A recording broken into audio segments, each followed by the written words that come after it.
ESPN Radio as we get you ready for the NBA Finals on Wednesday night, ABC, and of course ESPN Radio and the ESPN app presented by Gusto. Tuesday night on ABC, we've got the Stanley Cup Finals between the Golden Knights and the Hurricanes. A tremendous week, obviously, of all of these big events getting going, and then we're a week and a half, 2 weeks away from the World Cup beginning as well. So certainly excitement around all of these games moving forward. And there should be kind of uniform excitement around both teams, the Knicks and the Spurs, in the NBA Finals. And both Cece and I have admitted we have been wrong about Jalen Brunson and that we did not think he could be a 1A player, that he could lead a team to the finals, lead a team to a championship, which he has not done yet, but he's putting his team in a position to do so. And we both said, hey, they need to find a best player on the team and make Jalen Brunson the second best player on the team. I was very critical of his defense. None of it has been right nor mattered at this point because the Knicks have been dominating teams. Draymond Green, Warriors forward, future Hall of Famer, four-time champion, the Draymond Green Show, had this to say about Jalen Brunson and the New York Knicks thus far in the postseason. Double down on this. Just like Becky Hammond said, prove me wrong. Prove me wrong. Double down. Absolutely double down. Getting out of the East has never been a surefire to win in a championship. What y'all talking about? You get out of the East, you're supposed to get out of the East. It's the East. Of course you're supposed to get out of the East. That don't just mean you win a championship because you get out of the East. It's the fucking East. Great. It's the East. We beat up Boston. You should get out the East. Happy for Mike Brown, by the way. But you should get out of the East. Okay. Understood. But if you look at How is that not being dismissive of what the Knicks have done? It is being 100% dismissive of the Knicks. 19, 21, 24, all Eastern Conference teams that won the title, just to be fair. And in 19, the Raptors did beat a very depleted Warriors team. But, okay, I mean, Eastern Conference teams in the last 7 years or so have won championships. Is he fair in what he's saying? Because, I mean, like, I did not double and triple down on my take, neither did you. I felt it was time to say I'm wrong. So did you, Cece. Smalls, you've been a believer in Jalen Brunson. Mm-hmm. Is Draymond right? Should we have been doubling and tripling down or just said, hey, take the L? We were wrong about Jalen Brunson. Yeah, I was wrong about Jalen Brunson. He's saying you weren't, though. He's saying you could be, but you weren't yet, and I'm not yet. No. We're wrong. That's where I go. We're wrong. But Becky Hammond and Draymond Green go differently in this This is a historic run. Historic run. They've won, 11 games in a row? And they've crushed everyone. 19-plus points margin. They've swept the last two series. Crushed them. This 11-game streak, I think their plus-minus is plus 262. It's an NBA record. Is that good? What are we even talking about? This offense is a juggernaut.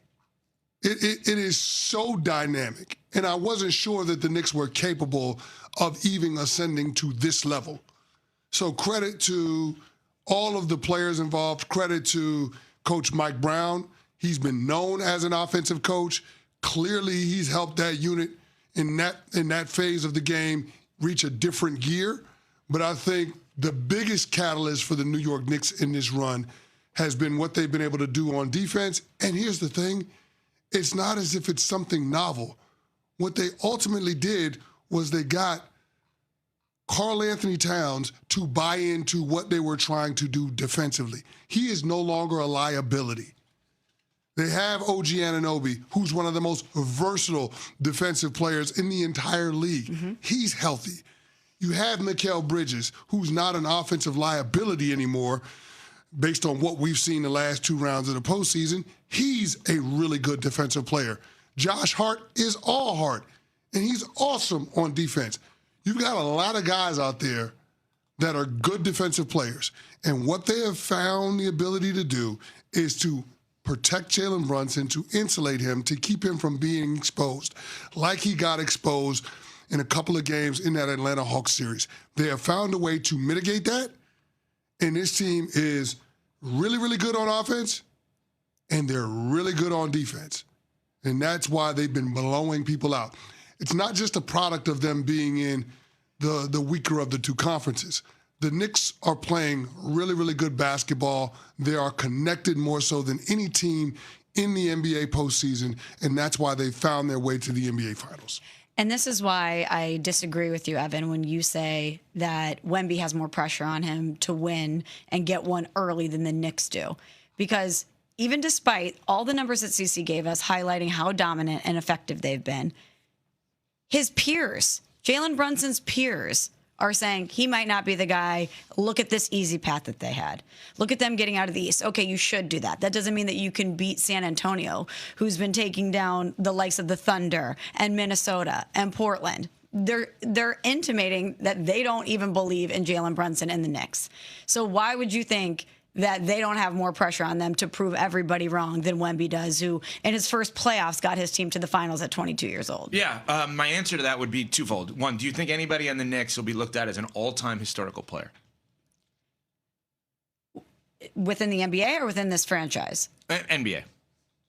No. Okay. Do you think? I will say this: the Knicks have 2 guys that will be in the Hall of Fame. Okay, but They have 2 players that'll be in But the we're Hall not of talking Fame. like top 10 all time. yeah, right. But if you get it done in New York, you're a Knicks legend forever. They're already, all of them are already Knicks legends. What they've done, how they've acted, like they are as likable a team. People may not like New York and people may not like the Knicks. If you take the jersey and the city off of them, I don't know how you can't like this group of They're guys. great. They're awesome on the court and off the court. The way they play, how hard they play, how they play as a team. They're so unbelievably likable. Are they an all-time great team, do you think? Well, if you think Wemby is potentially the greatest of all time or could be the greatest of all He's time. not yet, though. Right, but doesn't it matter then that they beat him? No, because I don't look at that Spurs team beating LeBron in 07 as like, oh my God, they took down some amazing team, right? And they weren't a great team. They took down an amazing player. My point is this. The reason that I think that Wemby has more on the line here is because this is a guy that openly wants to be and talks about being the greatest of all time. And I don't think anyone thinks that he's not on the table to be the face of the league. He already probably is moving forward. And a guy who can win multiple championships and multiple MVPs, et cetera. I just think you have the opportunity to do something before you're supposed to. And that opportunity is so indicative and impactful for the rest of his career if he's able to sneak one in right now. Like the Steph Curry, it's the opposite, but the Steph Curry title, the last title he won, the 2022 one, that's like, oh my God, he got one when he wasn't supposed to. That was later in his career. This one's earlier. The getting the title when you're an all-time great, when you're not supposed to get one. Eli, he got another one against the Patriots? What? He got another one? Brady with the Bucks. Like, do you get the really early one or the really late one when you're not supposed to? I think the opportunity is so enormous to sneak one in here. Either the sneak one in early or the add-on late are so impactful. Because the ones in the middle are like, that's when you're supposed to do it. It's the ones that you're not supposed to do it that I think set up your legacy all time. Because you're sitting here, Smalls, and you're rightfully, I think, I'm agreeing with you, think, oh my God, this guy can have so many titles. Now, MJ titles isn't, like, let's not go there, but so many, like, 3 is so many titles. What if this is a sneaky 4th?